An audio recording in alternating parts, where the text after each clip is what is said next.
Today's video is with a fellow online freelancer or virtual assistant who specializes in social media. So make sure to watch until the end of this video because she will be sharing with us some tips on how to start as a social media manager.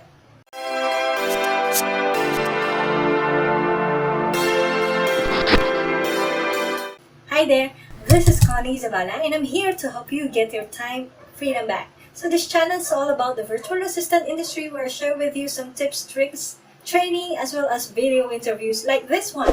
So make sure that you subscribe and hit the bell to get notifications. So today we will be talking with a mom of two who specializes on social media management and marketing.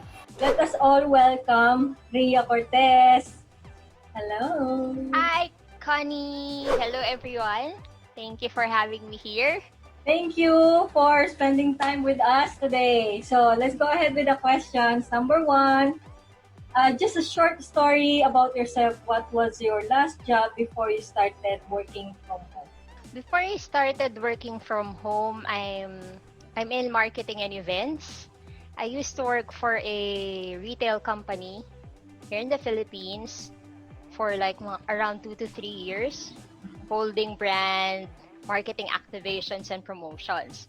Afterwards, I moved in media companies. One is for a news daily and another one is for a cable network. When I moved in, I'm still doing marketing and events as well. So more on the brand, more on activations and collaborations and helping the sales growth. Then So how that's did you when know I about started. how did you know about About working? freelancing. No, even before that, I had really no idea that there's such thing as a work from home or a freelancing. The reason why I stopped my corporate work before was when I had my family and kids. As we all know, it's quite difficult here to find a nanny or someone who could look after the kids while the parents are working. So that's the main challenge. So what happened was that me and my husband has a talk before that who's gonna give way for the meantime. And then so I had to stop because as marketing and events, it's kind of difficult and really demanding in terms of work and in everything else. So yeah, I gave way just so to look after my kids, and it was then that the husband was still working full time. I discovered freelancing because I miss having communications and real talk with adults. Out, you manage the household, you look after the kids. There are still times that you would really want to have, the usual normal discussion with other people. So I tried searching online if what kind of career or something else that I can pursue part time while at home. So I start googling, checking on Facebook feed, and then I found this local mommy group who encourages other moms and who are helping them how to start a career from home. So that's when I discovered about the Filipino home-based moms. That's when I learned that, oh, okay, there's this kind of opportunity that I could try for myself. And then that's all where it started. So what were your struggles during the time that you were just starting? I guess the struggle would be I don't have word that sentencing. That's one of the main struggles. So it's like I had to look for things and research it on my own. No one was guiding me how to do it. So what I did then was it was good that during that time there are some who are offering um, short courses on how you could start a freelancing career that is not too much hard on the pocket. So I invest during that time. I think it was like less than 2,000 or something for that really fast track short course, just to give me an idea on how to start. So yeah, Okay. So how long did it take for you to say that this is something that you want to do? I think about a year or so. It took about a year or so to have a hang of it because when I started, it's actually It's actually short term. I started as a article article writer, blog writer.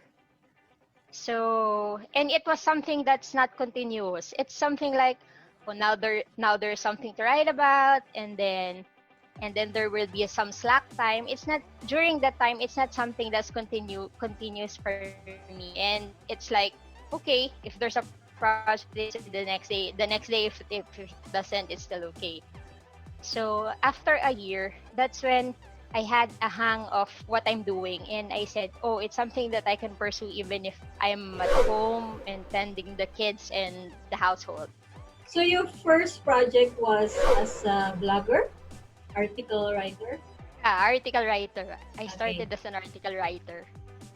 So since that was your first skill, why did you switch to social media? I think it started when I felt like it's a little bit boring on the side. That's why I explored something else. And besides, during that time, I often spend my time, I mean my free time in social media. So I think that's when I got encouraged that this is something that I like to do, like coming up with seeing those content, those social interactions, growing the brand. And because the reason why is that before I left the corporate job, there's already Facebook. I mean, social media is already there, and I'm already handling social media of my previous companies. It's just that during that time, it is not as well versed at it as it is now, and it's not. I guess if you'd say it's still not top of the line in terms of the advertising channels that there was way back. All right. So it's still existing, and I've already actually have an idea how to do it or how to work around with it. So there. Do you think it's important to have an ideal client and why? Yes, I think it's essential that you know the kind of client that you like to work with, because it's difficult when you are doing something that's only for the sake of earning an income or just doing work. But if you have the ideal kind of client, you know the kind of working. It's like you do not put some pressure on yourself. It's different kind of when you work. It's not something like you're heavy-hearted because you like to work with the person that you are that you deal with. So it's really different when you know that when you have this kind of personality or the kind of person that you want to work with. It makes work totally easier. Okay. I forgot to ask this question from my past interview. So Sure. this will be the first Oh, time I asking. go Can you share ahead. us? Can you share with us your ideal client and why did you choose them? I'll take it from who are my ideal clients now, because as you know, Connie, I am working with the families and the child-oriented business. For one, I chose them because I'm a mom, and I'm a mom and I have two really active kids. Reason why I really chose them, I chose businesses who are in the child-oriented space, just so that I do not have to explain and defend myself the time that I have with me.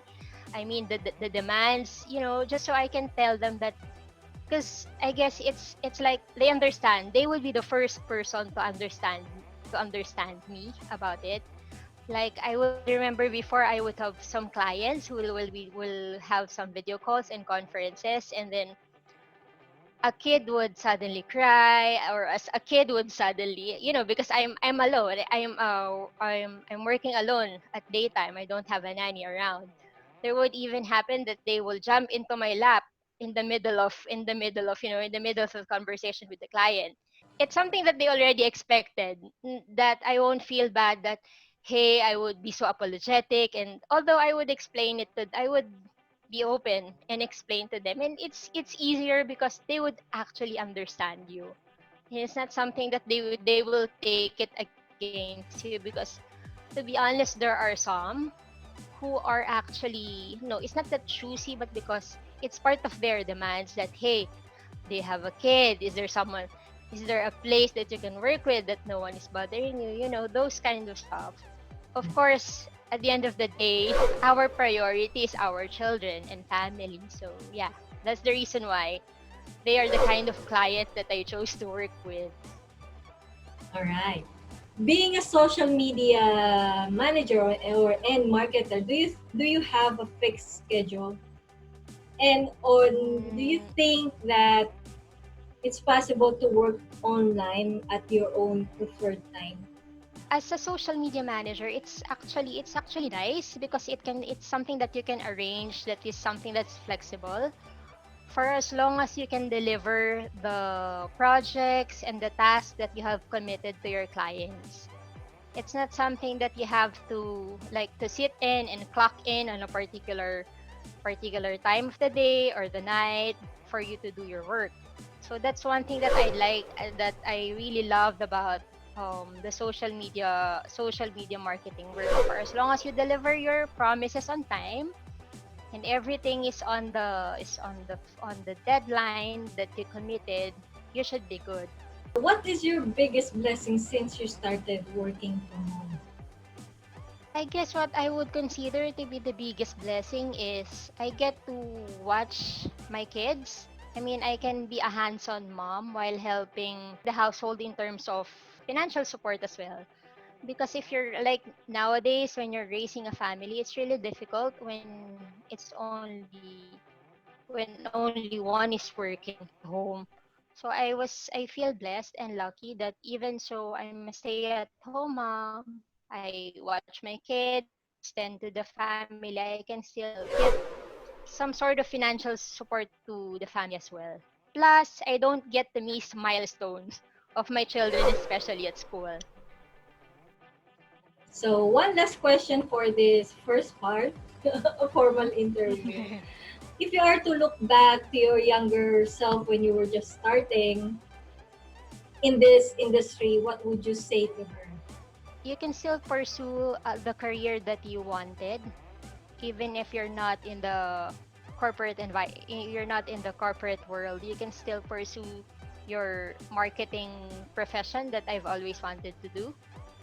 So it's not something like that. Even I left, there's no room for growth for me. I mean, personal growth and career growth for me, even if I already have a family. So, all right, we're now on the second section of this video interview where Ria will be sharing with us some social media marketing tips for beginners. So, Ria, take it away. Thank you, Connie, again for having me here. I guess the number one tip that I would give would be you have to know first what is it that you really wanted to do, the market and the kind of client that you like to work with.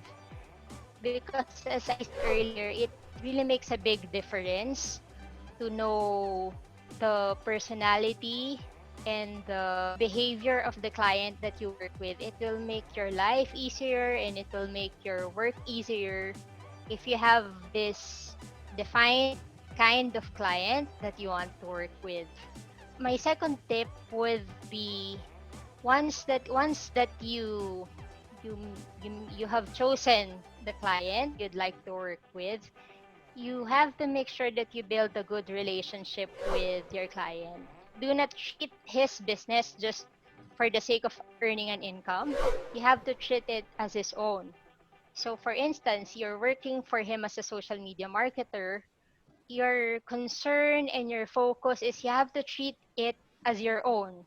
Just so you could give, because you have, at the end of the day, you have to think if it was your business, were you happy with the result that you have given to your client, or the value that you're giving to your client?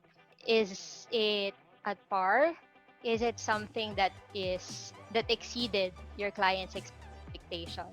You also have to study the business of your client. How are you going to help your client grow his business using social media marketing?